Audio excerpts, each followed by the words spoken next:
And obviously the digital natives and adopters, as Sujay was saying, there's some people now want things to be the way they want. So if you talk to any digital native today, they consider equipment as their own extension. So you can see even a small kid today playing with multiple equipment with ease and being very comfortable with it compared to even the adopters, or there are some refugees also in this. But it's difficult to get them into this predictable phase. And obviously there are certain distinct needs where you have to collaborate. There may be project-based, there's some transactions or a personal level like your Facebooks and all, where you collaborate to keep in touch with your friends and families.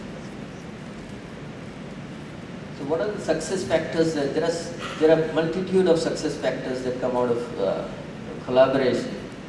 And if you see, you look at operational efficiencies in an organization, you look at productivity enhancement of the employee, there are enterprise needs, there are consumer needs, and there are a whole host of it. So being from a telco, I'll say all the telcos are giving impetus to the collaboration, plus they're also breeding for the value-added services, a developer community concept. So rather than hiring thousands of developers to develop mass applications for them, they are developing an ecosystems where developers come and based on their inputs, they are even rewarded. But it's a small revenue share, but it gives telcos a very potent source where they get access to very sharp developers across the world and able to reap the benefit of it commercially also. Then obviously there is your board level people discussing with shareholders at like 1 to millions type of result announcements and broadcasts that go across. There's the consumer need where you need to get your brand recognitions and all done. So it's all written here. I need not go through it.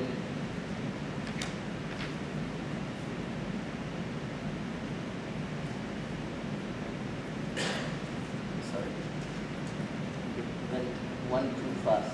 Okay, so we are talking about the evolving applications at the back end which are transforming and driving collaboration. So these are all like you started from the mail solutions and then file sharing and then blogs and RSS, your CRM which are analytical as well as online, your whiteboards, video conferencing, WebEx, social networking, multiple of them where you're sharing your videos, your thoughts.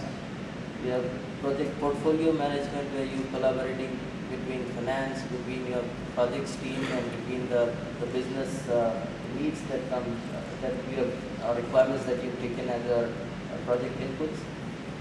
Wikipedia, everybody is aware of it, was probably the very few initial ones which led to the social networking type of paradigm that we are looking at. And obviously instant messaging where you can do one-to-one or one-to-many or many-to-many type of interactions today. So this is what I wanted to convey, share as my thoughts with all of you today morning. And I think I'm keeping up with my time and probably take back my seat. Over to you, Sujay.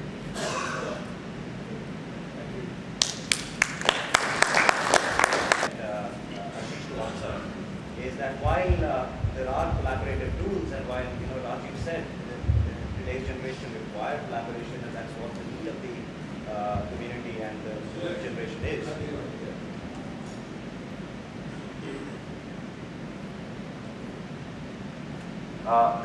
So what Rajiv was talking about was the need of collaboration and the drivers of collaboration.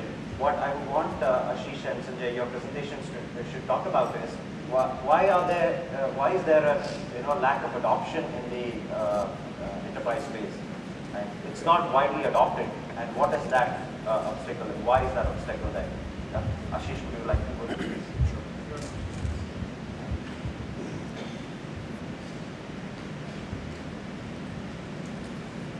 Morning, gentlemen. I hope you had a very, very sumptuous breakfast. I missed one because I came here quite early in the morning, had a late night, and heard some fantastic singing. So I don't have a presentation, I just wanted to go through some of the key points that companies like ourselves do as part of research when we are creating products and when we are creating certain solutions around our products.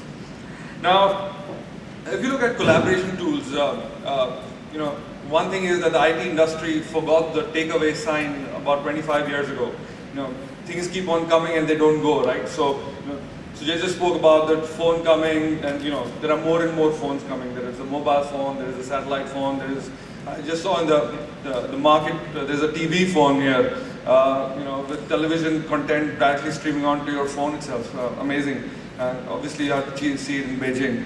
Right, so things just keep on coming. Now the traditional models, the traditional tools of collaboration have served us well and have seen huge amount of adoption, right? But the new Web 2.0 tools that have come in, there are things like the wikis, the blogs, the intranets, the internet forums, social networking sites like Rajiv was pointing out, and the new IPTV paradigm that is getting launched in almost every country now.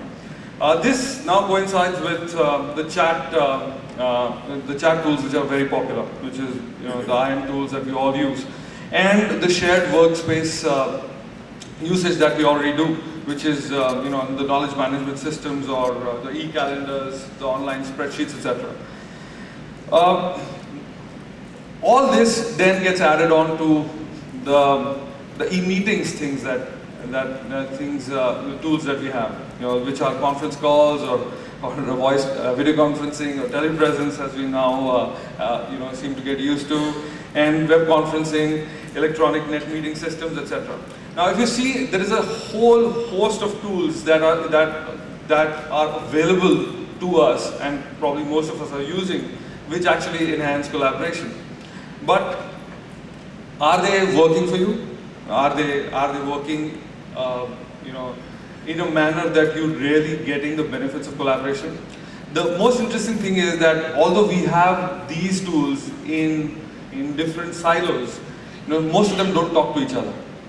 And that's the next thing that companies like ourselves are planning to do, making sure that all these tools try and collaborate and work with each other. Right? Some of the benefits, common benefits of collaboration can be seen by an example that I wanted to give you. Imagine the lush green fields of Punjab. Right? Imagine a very healthy Punjabi farmer riding his tractor. Imagine him tilling the field with all gusto. Imagine the tractor having soil collection devices in the front. This soil collection device actually analyzes the soil in the tractor itself, sends the data using the wireless network onto the tractor manufacturing company. The tractor manufacturing company then analyzes the soil, the data, and gives a feedback to the tractor to the back end of the tractor onto what should be the mix of fertilizer, seeds, etc. How good would farming become if this were to happen? But ladies and gentlemen, this is actually happening. In the fields of California and Arizona, in the US, a company called John Deere, most of us know about it, is actually doing this, right, as we speak. And the best part is, how does it enhance productivity? When the data is analyzed and it's seen that the tractor needs a change as far as its dispensers are concerned, the call gets placed to the salesperson, who calls the tractor owner and says, listen, you've got a smaller grid there.